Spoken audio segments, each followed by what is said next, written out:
তিরমিজির বর্ণনা 1855 নম্বর হাদিস।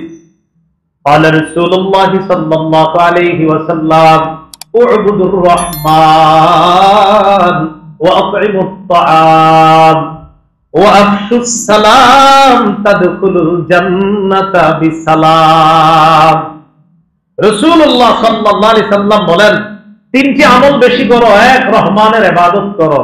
দুই, আতিমুত তাআম, খাবার খাওয়াও, মেহমানদারি করো। তিন নাম্বার, আফসুস সালাম, সালামের ব্যাপক প্রচার প্রসার ঘটাও। তাদখুলুল জান্নাতা বিসালাম, মরো নিরাপদে জান্নাতে প্রবেশ করো। সুবহানাল্লাহ। মেহমানদারির দুই নাম্বার ফজিলত, জান্নাতে অনিন্দ সুন্দর কিছু বালাখানা হবে, যেই বালাখানার ভিতরের সৌন্দর্য বাহির থেকে আর বাহিরের সৌন্দর্য ভিতর থেকে দেখা যাবে। বিদেশের কিছু ঘর বাড়ি আপনারা দেখলে আশ্চর্য হয়ে যান যে বাহির থেকে সব দেখা যাচ্ছে আর তারাও আপনাকে দেখতেছে। দেখবেন ওই বিদেশের বাড়ির ওই মানুষগুলা ভিতর থেকে হাই হেলো করতেছে, আর রাস্তাঘাটের মানুষও জবাব দিচ্ছে হা হা, এরকম তারা কথাবার্তা বলবে। তিরমিজির বর্ণনা 2527 নম্বর হাদিস। এই হাদিসের মধ্যে আছে, قال رسول الله صلى الله عليه وسلم إن في الجنة لغرفا يرى بطونها من ظهورها وظهورها من بطونها। রাসূলুল্লাহ সাল্লাল্লাহু আলাইহি সাল্লাম বলেন, জান্নাতের মধ্যে কিছু বালাখানা আছে, যেই বালাখানার ভিতরের সৌন্দর্য বাহির থেকে, বাহিরের সৌন্দর্য ভিতর থেকে দেখা যাবে। সুবহানাল্লাহ। এক গ্রাম্য ব্যক্তি দাঁড়ায় গেছে, সহজ সরল দাঁড়ায় বলতেছে, লিমান হিয়া ইয়া রাসূলুল্লাহ, হুজুর এমন সুন্দর বালাখানা কে পাবে? নবীজিরে বললেন, হুজুর এত সুন্দর বালাখানা এটা কে পাবে, কাদের জন্য?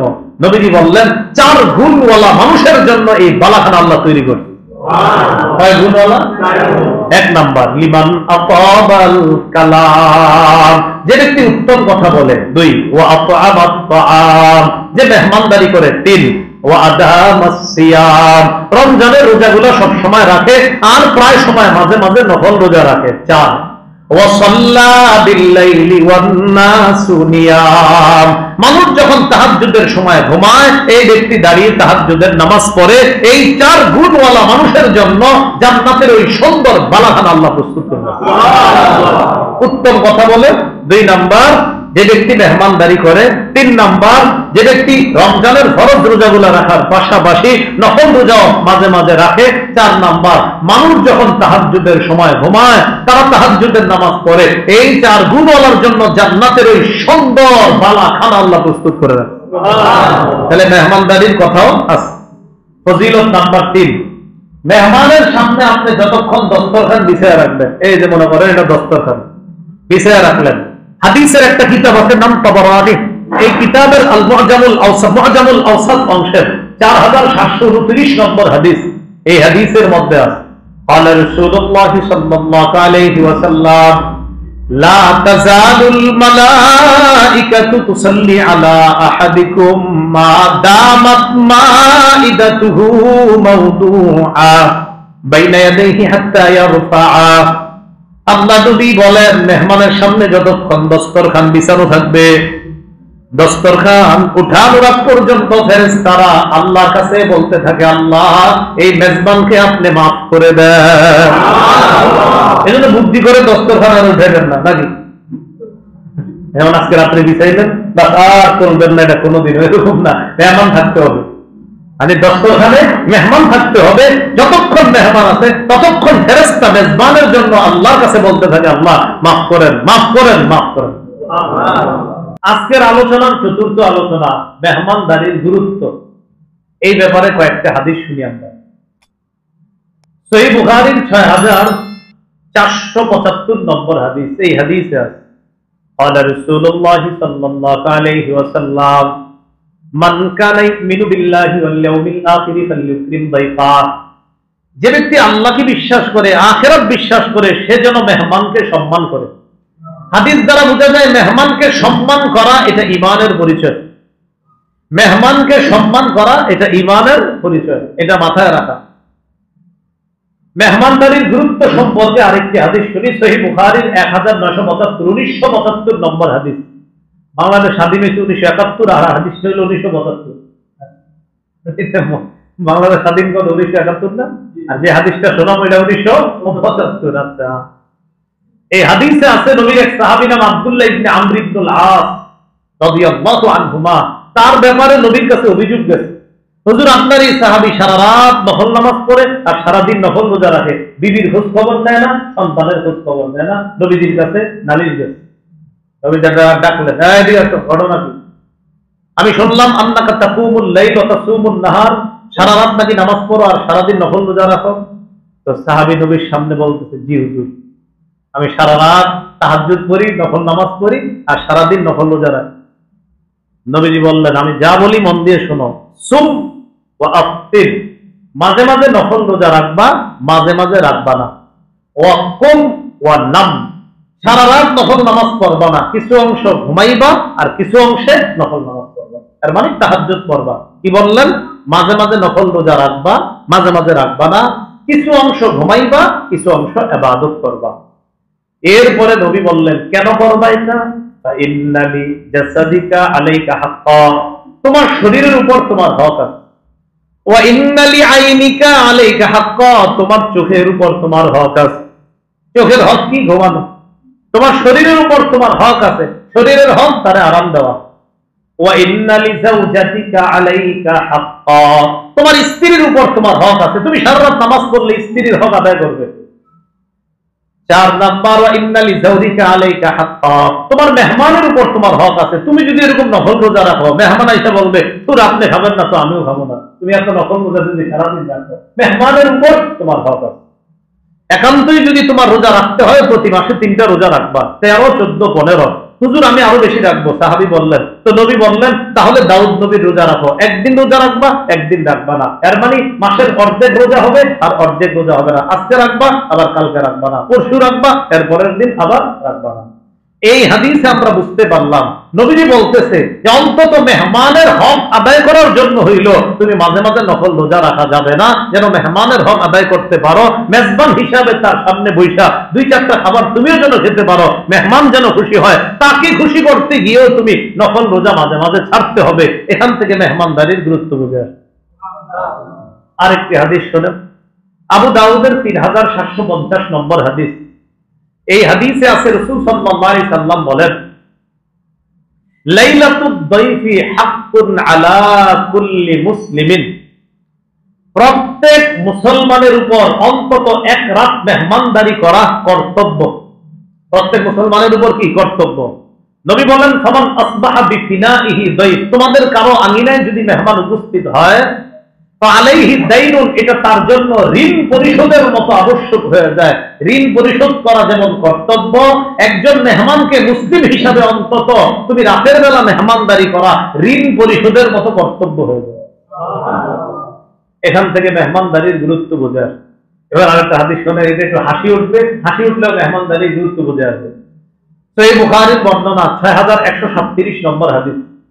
সাহাবায়ে কেরামের একদল আয়েশা নবীজির কাছে অভিযোগ করছে, হুজুর অমুক এলাকায় গেছি, আচ্ছা যাওয়ার পর আমরা ক্ষুধার যন্ত্রণা শেষ, এরা আমগো মেহমানদারি করে নাই, খিদা লাগছে মেহমানদারি করে নাই। নবীজি বললেন, আচ্ছা তাই নাকি? হ্যাঁ। এখন থেকে শোনো, ইন নাযালতুম বিকওমিন, কোন এলাকায় যখন যাবা, ফামারু লাকুম বিদ্দাইফ, তারা যদি তোমাদের জন্য যথাযথ মেহমানদারির আয়োজন করে, ফাকবালু, সেটা তোমরা গ্রহণ করবা। ওয়া ইল্লাম ইয়াফআলু, যদি মেহমানদারির আয়োজন না করে, ফাখুযু মিনহুম হাক্কাদ দাইফ, তাদের কাছ থেকে মেহমানদারির হক আদায় করে দিবা। কি করে দিবা? মেহমানদারির হক আদায় করে দিবা। তারা এরকম কৃপণতা করবে কেন? তোমরা এত দূর থেকে যাও, যাওয়ার পরে তারা যদি মেহমানদারি করে গ্রহণ করবা, যদি না করে যথাযথভাবে কোন রকম অভদ্র আচরণ না করে ভদ্রতার সাথে সুন্দরভাবে আদায় করে দিবা। গুরুত্ব বুঝাইলেন যে মেহমানদারির গুরুত্ব, এত দূর থেকে একটা মুসাফির যাবে, ওই এলাকাবাসী কেন তার মেহমানদারি করবে না? এটা থেকেও মেহমানদারির গুরুত্ব বুঝে আসে। মেহমানদারির গুরুত্ব বোঝার জন্য একটি হাদিস খুব জরুরি, সহিহ বুখারীর 6139 নম্বর হাদিস। এই হাদিস শোনার আগে দুইজন সাহাবীর নাম আমরা একটু বলি। বলেন, সালমান, আবু দারদা রাদিয়াল্লাহু আনহুমা। কয়জন সাহাবী? দুইজন, সালমান, আবু দারদা। নবীজির সাহাবীরা যখন হিজরত করে মদিনায় গেলেন, ধন সম্পদ কিচ্ছু নাই, আপনারা জানেন, সব সম্পত্তি যা আছে সব মক্কায় রাইখা নবীর মহব্বতে সবাই মদিনায় চলে গেছে। তাহলে সম্পত্তি কিছু নাই। নবীজি কি করতেন? মদিনার এক সাহাবীর সাথে ওই মক্কার মুহাজির সাহাবীর বন্ধুত্ব করে দিতেন, ভ্রাতৃত্বের সম্পর্ক করে দিতেন, যে তোমরা দুইজন ভাই, তোমরা ক্ষেত খামারে কাজ করবা, একসাথে করার পর যা পাইবা দুজন মিলেমিশে খাইবা, এইভাবে ভ্রাতৃত্ব তৈরি করে দিতেন। তো সালমান আর আবু দারদা এই দুইজনের মাঝে ভ্রাতৃত্ব তৈরি করে দিতেন। আখান নবী সাল্লাল্লাহু আলাইহি ওয়াসাল্লাম বাইনা সালমান ওয়া বাইনা আবি দারদা, রাসূলুল্লাহ সাল্লাল্লাহু আলাইহি সাল্লাম সালমান এবং আবু দারদা রাদিয়াল্লাহু আনহুমা তাদের মাঝে ভ্রাতৃত্বের সম্পর্ক তৈরি করে দিলেন। তখনও পর্দার বিধান ফরজ হয়নি। একদিন যার সালমান আবু দারদা, হযরত সালমান আবু দারদার বাড়িতে মেহমান হলেন, আবু দারদার সাথে সাক্ষাৎ করতে গেলেন। তাহলে এতটুকু আমরা মনে রাখি, হযরত সালমান হলেন মেহমান, আবু দারদা হলেন মেজবান। তো আবু দারদার বাড়িতে যাওয়ার পর রাআ উম্মাদ দারদা মুতাবাদ্দিলাতান, উনি দেখেন আবু দারদার স্ত্রীর শরীরের কাপড়গুলা ময়লা, কাপড়গুলা ময়লা। স্ত্রীকে বললেন, মাশাআল্লাহ, কি ব্যাপার, তোমার শরীরের কাপড় এত ময়লা কেন? তো আবু দারদা মানে মেজবানের বিবি জবাব দিলেন, আখুকা আবু দারদা লাইসা লাহু হাজাতুন ফিদ দুনিয়া, আপনার ভাই আবু দারদা এর তো দুনিয়ার কোনো খোঁজ খবর নাই, কোথায় হের বিবি সন্তানরা কোথায় এই খোঁজ খবর সে রাখে না, এই জন্য আমার কাপড় কি ময়লা না সুন্দর, আপনার ভাই তো কোনো খোঁজ খবর রাখে না। এটা আবু দারদা মেজবানের স্ত্রী মেহমানের কাছে অভিযোগটা করছে। ইতিমধ্যে আবু দারদা রাদিয়াল্লাহু তাআলা বাসায় আসার পর দেখা হলো সালমান তার বাসায়। খাবার পাকাইছো? জি পাকাইছো। সানা আলাহু তাআমা, খাবার প্রস্তুত করে আবু দারদা মানে মেজবান আবু দারদা মেহমান সালমানের কাছে নিয়ে গেলেন। নিয়ে যাওয়ার পর বললেন, কুল সালমান, তুমি খাও। ফাইন্নী সাইমুন, আমি রোজাদার, আমি খাবো না, তুমি খাও।